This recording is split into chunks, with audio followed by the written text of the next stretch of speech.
In the psychological thriller Heretic, young Mormon missionaries Sister Barnes and Sister Paxton, played by Sophie Thatcher and Chloe East, knock on the door of the charming Mr. Reed, played by Hugh Grant. While at first Mr. Reed seems interested in learning more about the Mormon faith, the visit quickly devolves into something much more sinister. So, join us, all ye of little faith, as we review the A24 film Heretic.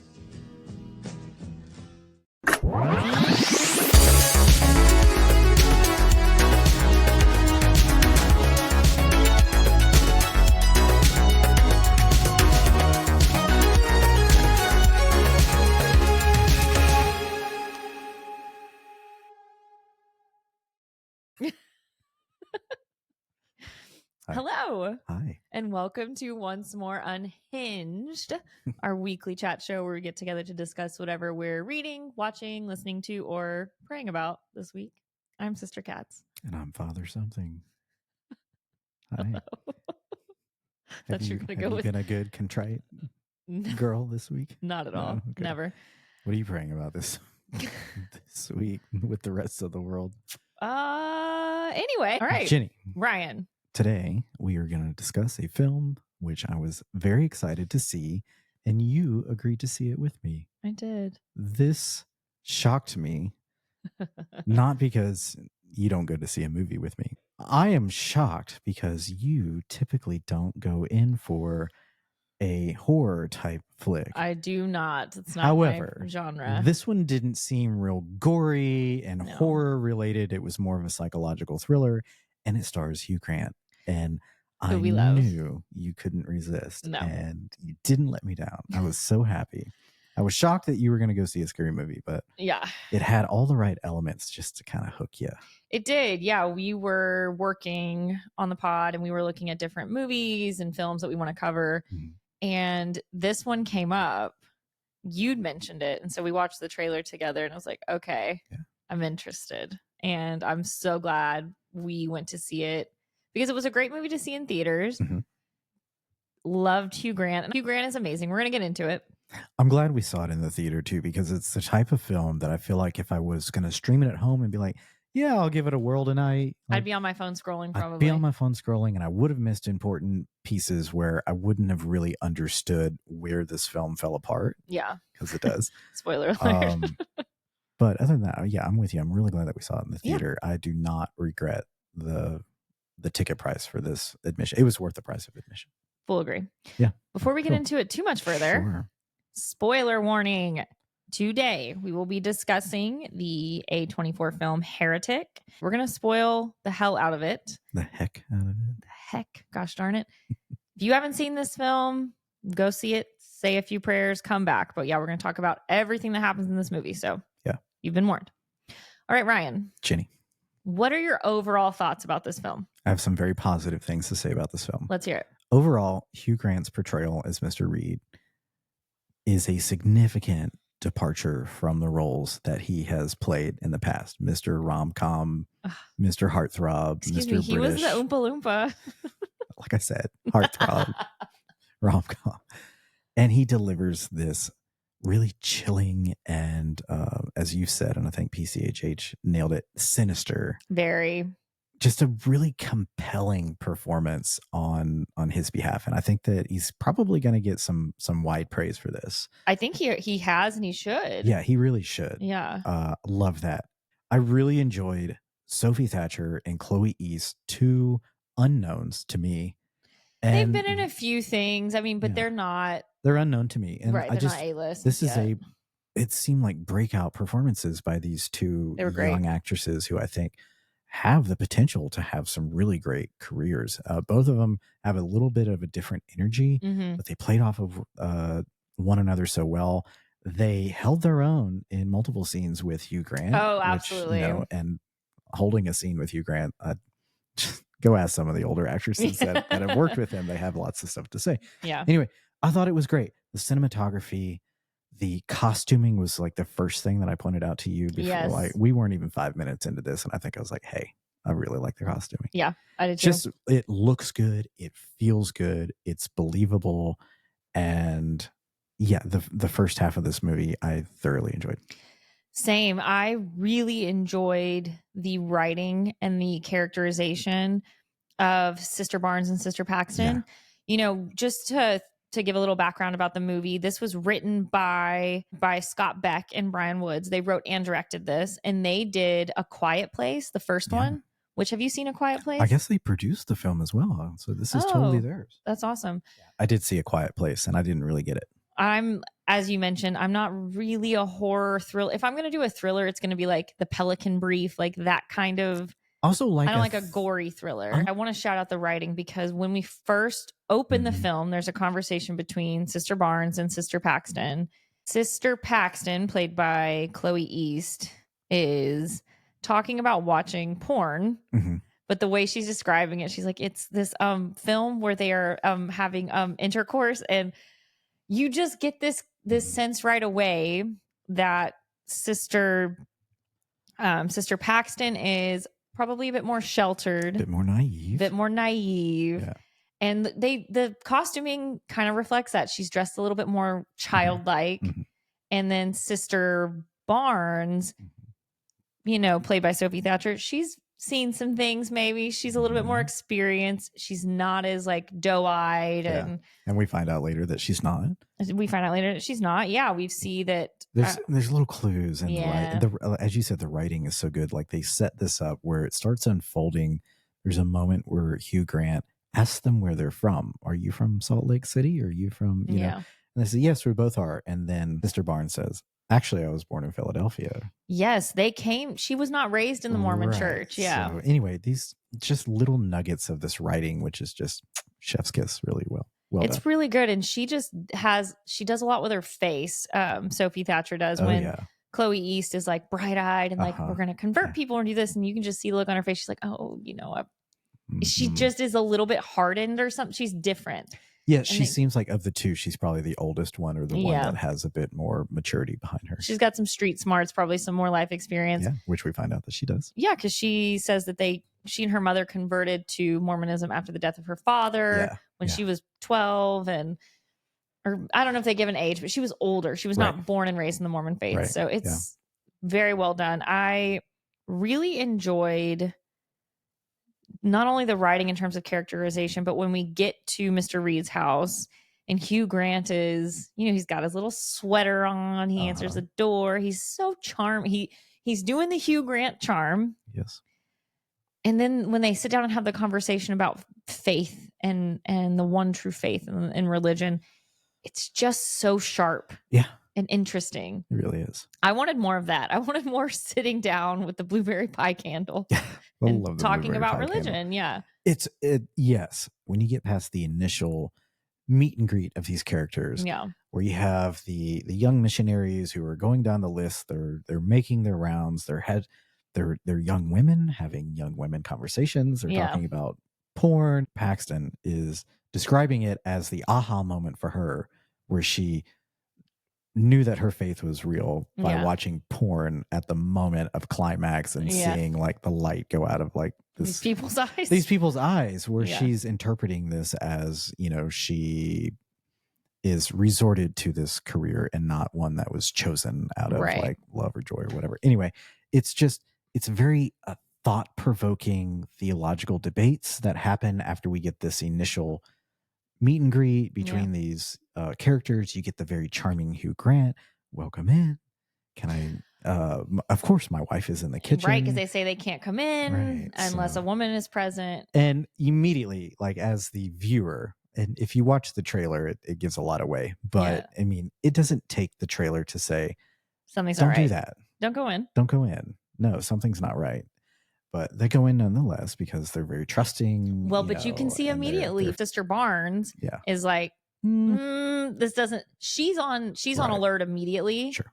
Whereas Sister Paxton is like, she's trying to close the deal. She's trying to close the deal. She hasn't yet converted someone. She needs to get some baptisms. So she wants to close the deal. So she's gung ho to go in like, hey, let's trust him. It smells like blueberry pie, and you get this very, very charming Hugh Grant, the Hugh Grant that we all love. We do. Yeah, at the very beginning of this film. And then the script, as you say, it's that theological debates. It's very thought-provoking. The character interactions, the witty dialogue and banter back and forth between Hugh Grant and the young ladies, especially Sister Barn, just adds that depth, that element, slowly of horror coming in, because you start hearing these little things, questions that he's asking, things that he said as soon as they walked in the door.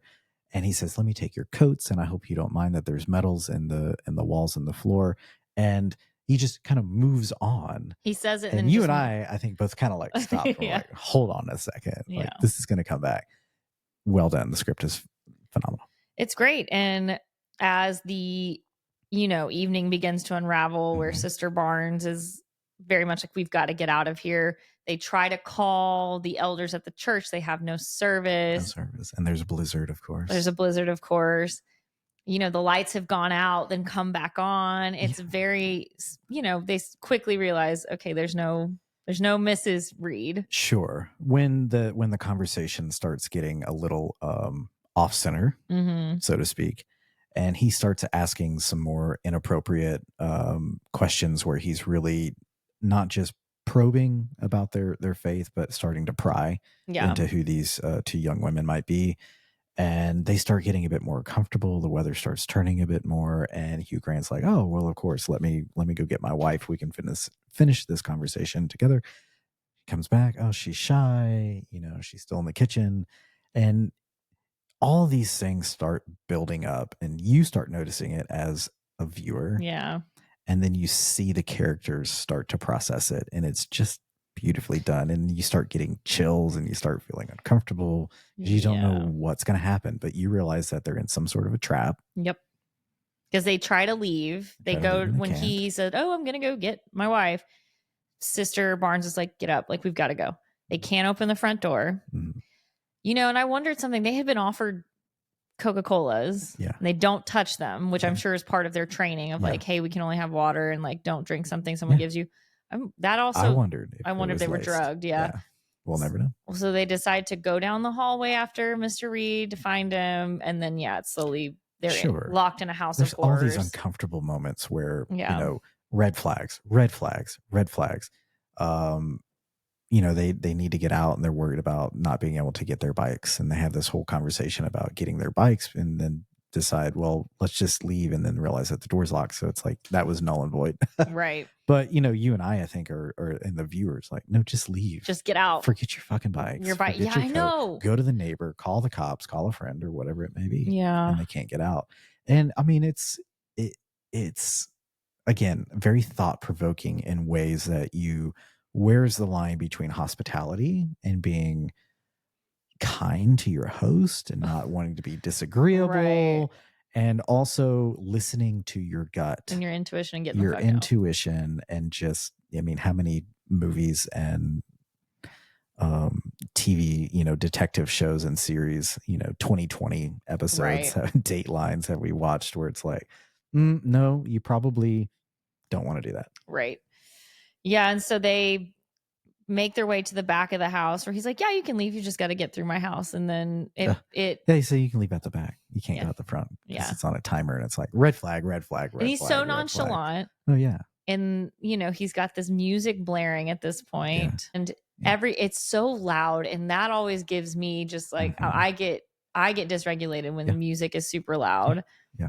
Which I think is intentional. It's absolutely intentional. To throw them off, sensory overload. And he's basically just giving him the business. He's like, "Look, here you go. You can go out one door, belief, disbelief." And he starts going through his whole monologue about how religion is basically just reincarnations of different things. And he talks about, Judaism and Christianity and Islam, but also ancient Egyptian religions. Sumerian religions. He's using board games, which I did like. The board game analogy was nice. Pretty spot on. Yeah.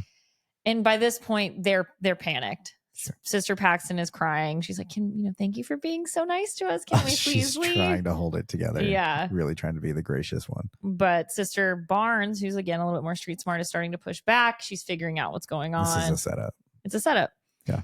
And she manages to get, what is she? Is it a letter opener? But it's huge, right? Yeah. Are they usually that big? And they Oh, they come in all different sizes, but it's not the size that counts. It's how you use it, Jenny. I've heard. Makes a letter opener a good one. You heard it here first, folks. So they go down the basement. They pick Belief. And they go down and they're in. And I knew immediately, like looking at both doors, I'm like, both doors probably go to the same place. They sure as hell did. To the basement. And then, the typical kind of horror stuff ensues from there. More riddles, more like. It's dark. It's dark. And you start descending down into Hugh Grant's madness. That's exactly it. And there's this wonderful. I love that they did create a caricature, a miniature scaled version of the house that he has in his office, just for my own sense. You see a lot of horror films, like the how does with this the make clown sense? and the claws, and you're like, well, where are these fucking people? Yeah. I love being able to see where these girls are. Me too. in the house, and they use it to their advantage later to try to figure out how to get out of there. But it's I love that whole atmospheric cinematography that you get, the visual composition, the psychological tension of going down into this basement in pitch black, and it's probably cold. There's water dripping. You get down there and there's water dripping, which immediately like squirms me. I love water. I'm a Scorpio. I love water. Same. What I don't like is being in cold, damp conditions. It's like they might as well start piping Hotel California. That's my version of hell. Yeah, that totally would be. Yeah, and it's so you have all these elements. There's only a table. There's only a chair. And that all these things are placed and have significance in some sort of way. And you're just waiting for it all to unfold. Yeah. And it does. They come up with a plan while they're by themselves. She's, Sister Barnes says, hey, I'm going to give you this letter opener. He's too suspicious of me. Yeah. If I say the words magic underwear, you stab him. Magic underwear. Yeah. Relating to the belief that Mormons have magic underwear. Yes. The Secret Lives of Mormon Wives. The undergarments please weigh in. A lot of Mormons wear, yes. Yeah. And he says he's going to show them a miracle. This woman who's veiled and like gnarled hands. And this is where it becomes more bones creaking. It felt supernatural at that point. And I'm like, wait a second. This is one of my quips with the movie. Let's hear it. I liked that it was so grounded in like a realistic psychological thriller. Yeah. When that woman showed up, I'm like, okay, is this The Grudge? Like, you know what I mean? That totally. It felt disjointed, and she has a blueberry pie, which looked really good. You get this blueberry, this delicious, yummy looking blueberry pie thrown on this sloppy table in a basement with water dripping down. I just really, that was hard to watch. Irked me. Yeah. And this woman, he announces that, you're going to witness a miracle. She eats the pie that's been poisoned. He's like, she's going to come back to life. She dies. This is where it kind of goes off the rails because she dies. They go, like, they run, kind of try to get back up the stairs. They're hiding.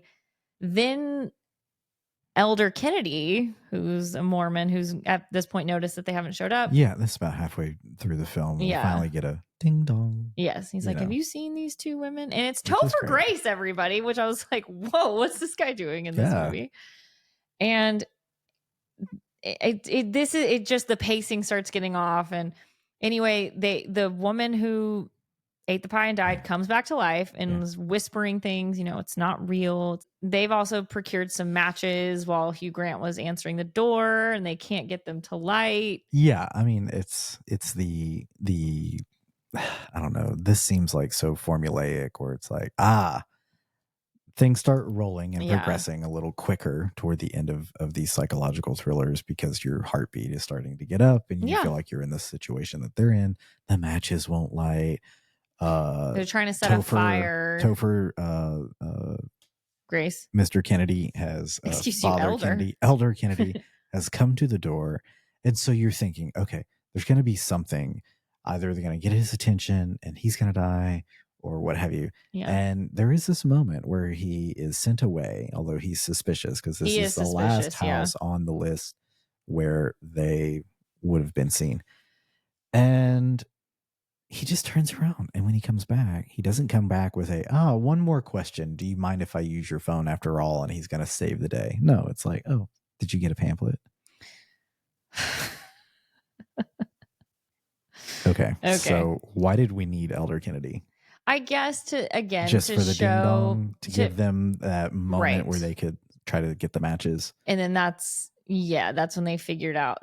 Because the matches did them no good later on. No, didn't Nothing do them any good. That. No. So we have this moment, this entire part of the movie where we got Elder Kennedy with the ding dong, and we got the girls trying to like figure out a way to get out of there while he's distracted, but nothing ever came of that.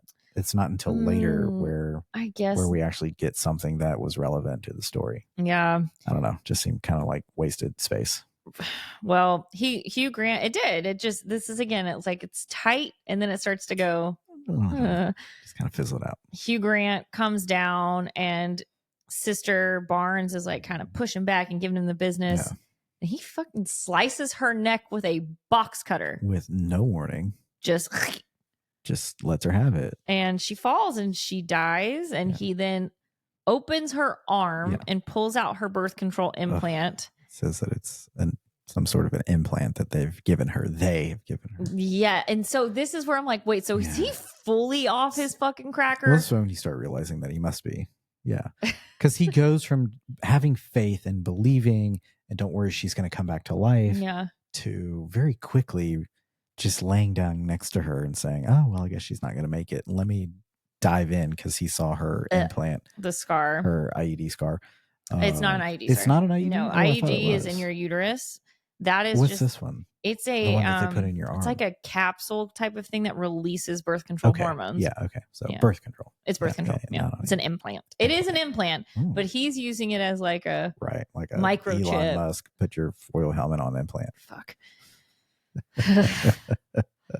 Oh, it's funny. Yeah. So, sad.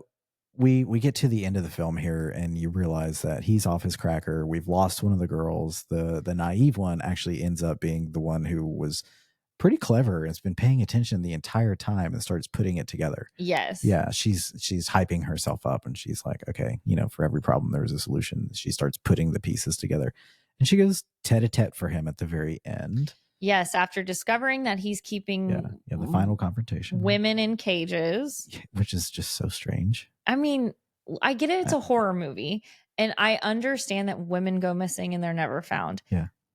My thing is they've established, and I don't know, I guess I don't say that these women that he's kept are Mormons, right? But they established with Elder Kennedy that these women go door to door with a list. People know where they are. Exactly. So if these are Mormon missionaries that he's keeping, we start getting somebody would have come up with a pattern at that point. We start getting some plot holes that start developing here. Yeah. And they're all gray skinned and like bony, and he's using them to basically drug them and get miracles, like take him to a near-death experience, which is fine if that's like who this which is fine. It's fine if that's who this character is, yeah, but it's not who we've been led to believe that this character is. And I understand that he's misled the girls the entire time, but I feel like the writing has misled the audience into which direction this is going. Case in point, the girl with the dragon tattoo. I love that movie. The Girl with the Dragon Tattoo, 2011 film. Starring Daniel Craig, Rooney Mara, and Stellan Skarsgård, Christopher Plummer, Robin Wright. Oh yeah. Okay, this is a great, thought-provoking psychological thriller. And my point being, the Stellan Skarsgård character is very similar to the Hugh Grant character in this film, where he's very charming, he's very inviting, he's hosting people in his home. And they do such a lovely job of this story unfolding where you think you hear the wind because, I left a door open, because you hear like a screaming or a screeching. Yeah. And you don't know what is that. And then he comes back and is like, I left the door open. It was the wind. And you're like, okay. And it's not till later that you start going back to these little nuggets and you're like, oh, wait, that wasn't the wind. That was actually someone down in his dungeon that he was keeping, because he ends up being, right. The person, the culprit behind all of these killings in the family.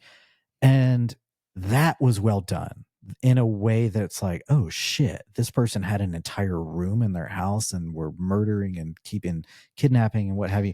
That the way that flowed together is distinctly different from this all of a sudden being like, oh, she's gone down another door, and all of a sudden there's cages full of women, and like, and they're in all sorts of weird states of, I guess, development or decay, or I don't know. It's just, there's no explanation.